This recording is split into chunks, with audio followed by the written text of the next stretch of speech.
So what we have next is money market mutual funds.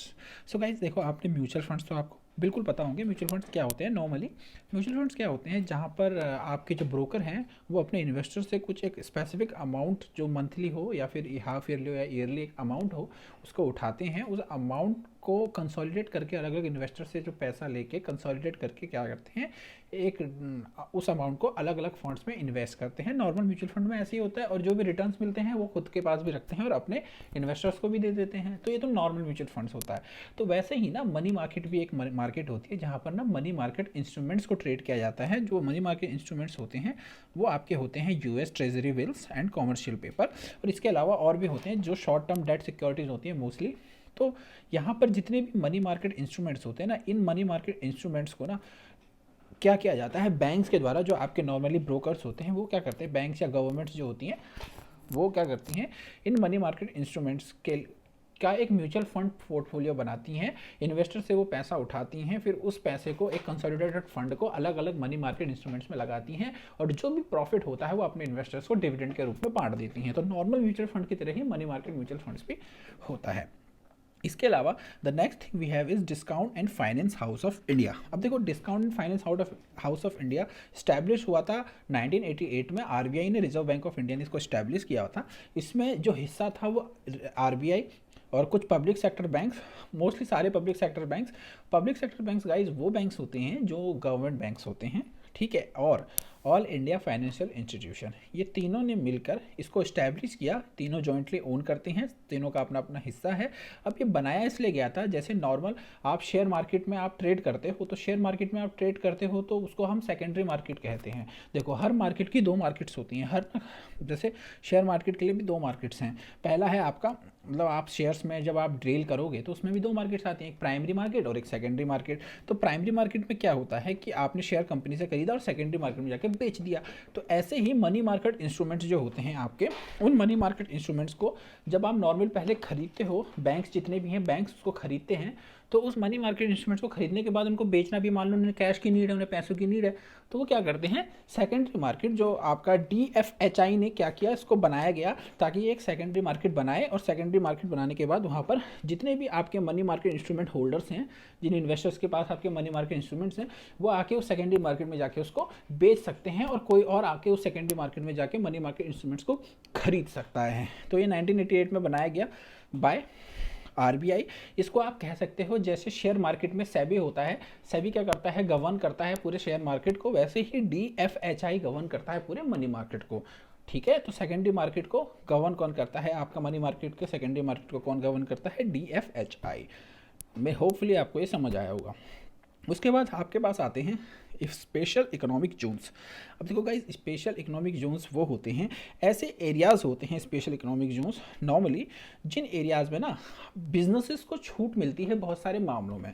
अब normally for an example समझ लो, मान लो कोई बाहर की कंपनी है जो इंडिया में आई, इंडिया में आने के बाद उसको क्या चाहिए कि अब वो नॉर्मल मान लो हरियाणा में चली गई, तो हरियाणा में क्या होगा, स्टेट के अपने लॉज होते हैं, सेंट्रल गवर्नमेंट के अपने लॉज होते हैं। तो सेंट्रल गवर्नमेंट बोलेगी भाई इस तरीके से काम करो, स्टेट गवर्नमेंट बोलेगी इस तरीके से काम करो।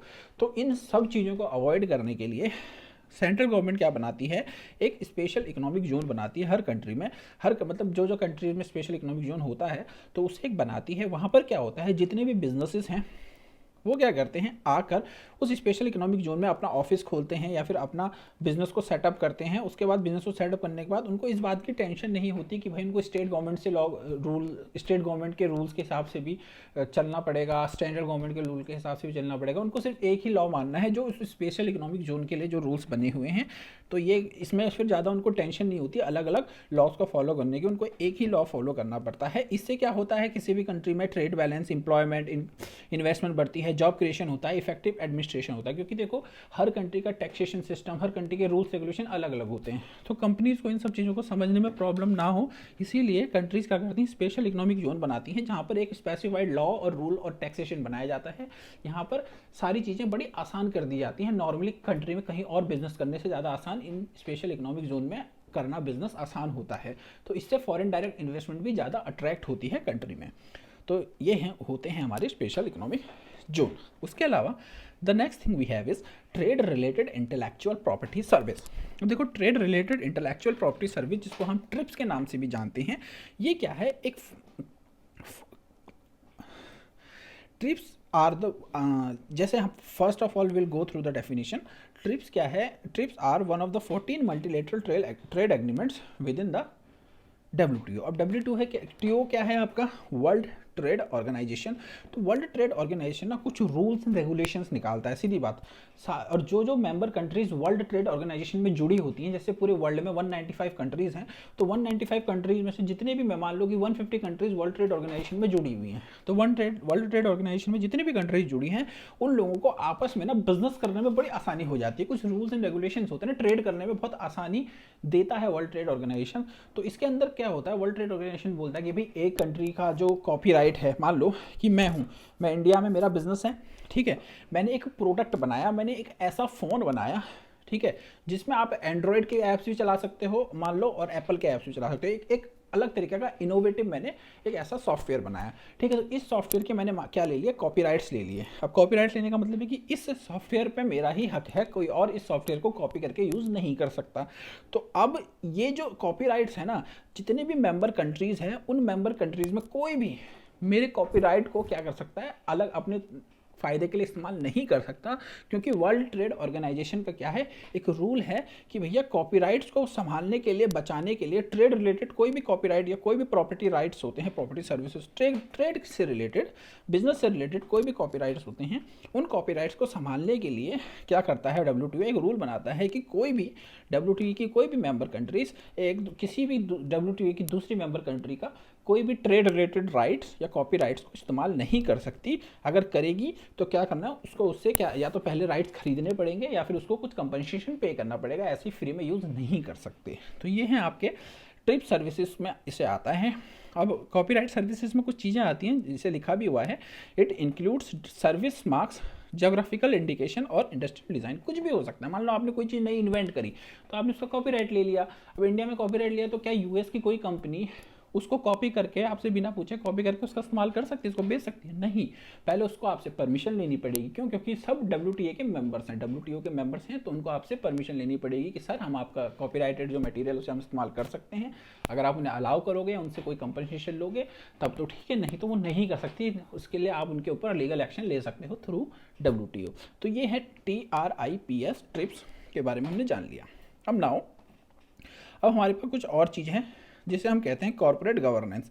अब देखो कॉर्पोरेट गवर्नेंस क्या होती है। नॉर्मली जो हमारे पास डेफिनेशन है, डेफिनेशन में साफ लिखा हुआ है, corporate governance is the combination of rules, processes और laws by which businesses are operated, regulated और कंट्रोल्ड।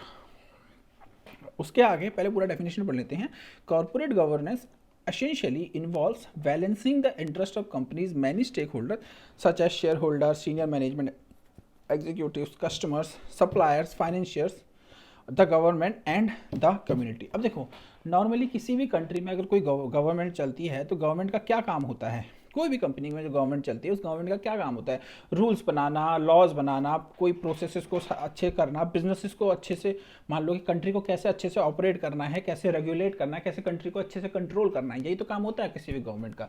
तो वैसे ही किसी कंपनी में भी तो एक गवर्नमेंट होती है, किसी कंपनी को भी तो गवर्नमेंट की तरह ही देखा जाता है। जो टॉप लेवल के जो आपके मैनेजर्स होते हैं, वो क्या करते हैं? नीचे के लेवल के सारे एम्प्लॉयज़ को, वर्कर्स को, सबको एक अच्छे से गवर्न करते हैं। तो इसी को कहते हैं कॉर्पोरेट गवर्नेंस। मतलब किसी भी कंपनी में कोई गवर्नमेंट को चलाना, that is called corporate governance. तो इसमें क्या होता है कि कोई भी कंपनी अपने रूल्स बनाती है, लॉ बनाती है, रेगुलेशंस बनाती है, कंट्रोल करती है। तो जब कोई भी कंपनी रूल्स बनाती है, रेगुलेशन बनाती है, लॉ बनाती है, कंट्रोल करने के लिए, रेगुलेट करने के लिए कंपनी के एम्प्लॉयज़ को और कंपनी को अच्छे से रेगुलेट करने के लिए ये सारी चीज़ें कर दी है, तो उसको हम कॉर्पोरेट गवर्नेंस कहते हैं। यहाँ पर उसमें सबका फ़ायदा, सबके हित में वहाँ पर सोचा जाता है। मतलब कंपनी में जितने भी स्टेक होल्डर्स हैं, सबके हित में यहाँ पर सोचा जाता है, चाहे वो एक्सटर्नल हो, चाहे वो इंटरनल हो। एक्सटर्नल होते हैं बाहरी, इंटरनल होते हैं अंदरूनी। इंटरनल तो आपके एम्प्लॉयज़ और मैनेजमेंट्स आ जाते हैं, लेकिन एक्सटर्नल में आ जाते हैं आपके शेयर होल्डर्स, ठीक है, सीनियर मैनेजमेंट, एग्जीक्यूटिव तो आपके इंटरनल में आ गए, कस्टमर्स हो जाते हैं, सप्लायर्स, फाइनेंशियर्स, गवर्नमेंट, कम्युनिटी, ये सब आते हैं एक्सटर्नल में। और इंटरनल में आ जाते हैं आपके मैनेजर्स या फिर आपके एम्प्लॉयज़, वर्कर्स, ये सब आ जाते हैं इंटरनल में। तो सबके हित में काम करा जाता है, सबके हित में कॉर्पोरेट गवर्नेंस को चलाया जाता है, रूल्स रेगुलेशंस ऐसे बनाए जाते हैं कि जैसे गवर्नमेंट को रन कर रहे हो वैसे ही गवर्नमेंट को रन करने को, कंपनी को रन करने को कहते हैं कॉर्पोरेट गवर्नेंस। एक कंट्री की गवर्नमेंट को रन करने को कहते हैं गवर्नमेंट, और नॉर्मली किसी कंपनी को रन करने के लिए जो हम गवर्नमेंट बनाते हैं, रूल्स रेगुलेशन बनाते हैं, उससे हम कहते हैं कॉर्पोरेट गवर्नेंस। ठीक, देन आफ्टर हमारे पास है application and coverage of SICA 1985। तो देखो SICA 1985 क्या है, सिक इंडस्ट्रियल कंपनीज एक्ट 1985। तो देखो सिक इंडस्ट्रियल कंपनीज एक्ट 1985 इंडिया के लॉ में उन कंपनीज के लिए लॉ बनाया गया है जो कंपनीज ऐसी हैं जिनको ना लॉस होने का डर है या फिर जिनको पिछले कुछ टाइम से लॉस हो रहा है। तो इन सबको डिटेक्ट करने के लिए भाई कौन सी किस इंडस्ट्री में, मान लो टेक्सटाइल इंडस्ट्री में कोई कंपनी है, जैसे H&M एक कंपनी है टेक्सटाइल इंडस्ट्री में, तो टेक्सटाइल इंडस्ट्री में मान लो कोई कंपनी है H&M, तो उसको लॉस हो रहा है और बहुत लंबे टाइम से, जिसकी वजह से जब वो लॉस पकड़ा जाएगा तो उससे मार्केट में क्या हो सकता है कि बहुत ज़्यादा डाउनफॉल आ जाए, कोई भी चीज़ें हो सकती हैं। तो इस चीज़ को पकड़ने के लिए बहुत बार कंपनीज करती है ना कि बताती नहीं कि हमें लॉस हो रहा है ना। तो इसी चीज़ को पकड़ने के लिए, मतलब सिक कंपनीज को पकड़ने के लिए, सिक मतलब ऐसी कंपनीज जो फाइनेंशियली रिस्क में, जिनकी वजह से फाइनेंशियल रिस्क हो सकता है मार्केट में, इन चीज़ों को पकड़ने के लिए एक लॉ बनाया गया जिसको कहा गया था सिक इंडस्ट्रियल कंपनीज एक्ट 1985। इसमें क्या हुआ, this law is made to detect the companies which are financially not strong, उन कंपनीज को पकड़ने के लिए जो फाइनेंशियली स्ट्रॉन्ग नहीं है और are in laws from several years to protect the industries from the financial risk, और जो पिछले कुछ टाइम से मतलब लॉस में है, ताकि जितनी भी इंडस्ट्री में फाइनेंशियल रिस्क, इंडस्ट्री को फाइनेंशियल रिस्क से बाहर निकालने के लिए मदद मिल पाए। क्योंकि देखो एक बार क्या होता है ना, कोई बड़ी कंपनी को लॉस होता है तो छोटी छोटी कंपनीज को भी लॉस होना शुरू हो जाता है, क्योंकि लोगों का जो काम होता है वो लोग क्या करते हैं कि मार्केट के हिसाब से चलते हैं, मार्केट ट्रेंड्स के हिसाब से चलते हैं, है ना। तो इसीलिए तो अब जैसे मान लो कि रिलायंस इंडस्ट्रीज है, कल को उससे कोई लॉस हो जाता है बड़ा, तो अब उससे क्या होगा कि उसकी मार्केट तो गिरेगी ही गिरेगी, उसके अलावा जो उसके रिलेटेड कंपनीज है उनकी मार्केट भी गिरने लग जाती है, पूरी इंडस्ट्री की ही मार्केट गिरने लग जाती है, चाहे वो शेयर मार्केट हो चाहे वो नॉर्मल हो। तो वो इसी चक्कर में फाइनेंशियल रिस्क से बचाने के लिए इंडस्ट्रीज़ को ये सीका एक्ट बनाया गया, और सीका एक्ट के अंदर वो डिटेक्ट किया जाता है कौन सी कंपनी फाइनेंशियल रिस्क में डूब रही है या फिर कौन सी कंपनी डूब सकती है, ये सब डिटेक्ट करने के लिए बनाया गया नॉर्मली।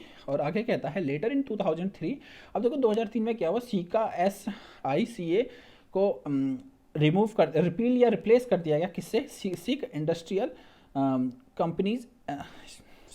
कंपनीज रिपील एक्ट 2003, जो स्पेशल प्रोविज़न था, और इसमें कुछ प्रॉब्लम्स जो थी पुरानी एक्ट में, उस प्रॉब्लम थी उनको हटाया गया। फिर 2016 में वापस इसको रिपील कर दिया गया, क्योंकि इसके कुछ जो लॉज थे, कुछ मान लो आप कुछ प्रोविजन है तो कंपनीज एक्ट 2013 के साथ ओवरलैप कर रहे थे, तो उन सबको हटाने के उसको एक नए फ्रेश तरीके से बनाया गया, रिपील ही कर दिया गया। बाद में 2016 में वो सब कंपनीज एक्ट में डाल दिया गया, बाकी जो भी सारे सीका एक्ट को कंपनी एक्ट के साथ मर्ज करके डाल दिया गया। तो ये है आपका सीका एक्ट, किसके लिए बनाया गया था, सिक कंपनीज को डिटेक्ट करने के लिए, जो फाइनेंशियली जो रिस्क वाली कंपनीज है उनको डिटेक्ट करने के लिए सीका एक्ट बनाया गया।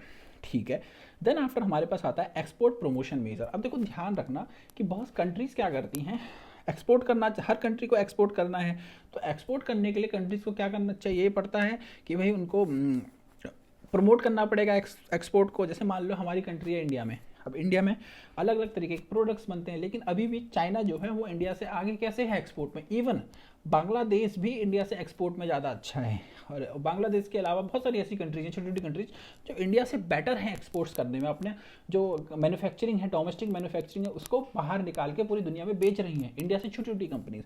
तो इसी चीज़ को प्रमोट करने के लिए कि इंडिया के जितने भी बिजनेसमैन हैं वो क्या करेंगे, अपने प्रोडक्ट्स को इंडिया से बाहर भी बेचें, तो इसको करने के लिए कंट्री क्या करती है, एक्सपोर्ट प्रमोशन मेजर्स करती हैं, ठीक है ना। और एक्सपोर्ट प्रमोशन मेजर्स के लिए कुछ स्टेप्स उठाए जाते हैं, तो यही यहाँ पर हमने जानना है। देखो, export promotion measures are the effort done by the government to promote the export of the country which leads to the better trade practices of the country. इससे क्या होगा कि जो कंट्री है वो अच्छे से ट्रेड कर पाएगी बाहर की कंट्री के साथ, क्योंकि देखो बिजनेसमैन को हो सकता है लॉस हो रहा हो, है ना, एक्सपोर्ट करने में, तो क्या करेगी कंट्री, अब कंट्री क्या करेगी, इंडिया क्या करेगी, इंडिया की गवर्नमेंट वो बोलेंगे भाई आप हम क्या करते हैं, आप एक काम करो एक्सपोर्ट करो, हम आपको जो लॉस होगा उसको हम उसकी जगह पर आपको सब्सिडी दे देंगे ताकि आपको लॉस ना हो और आपको प्रॉफिट हो। तो ये क्या है, एक्सपोर्ट प्रमोशन मेजर्स हैं, मेजर्स लिए जाते हैं एक्सपोर्ट को प्रमोट करने के लिए।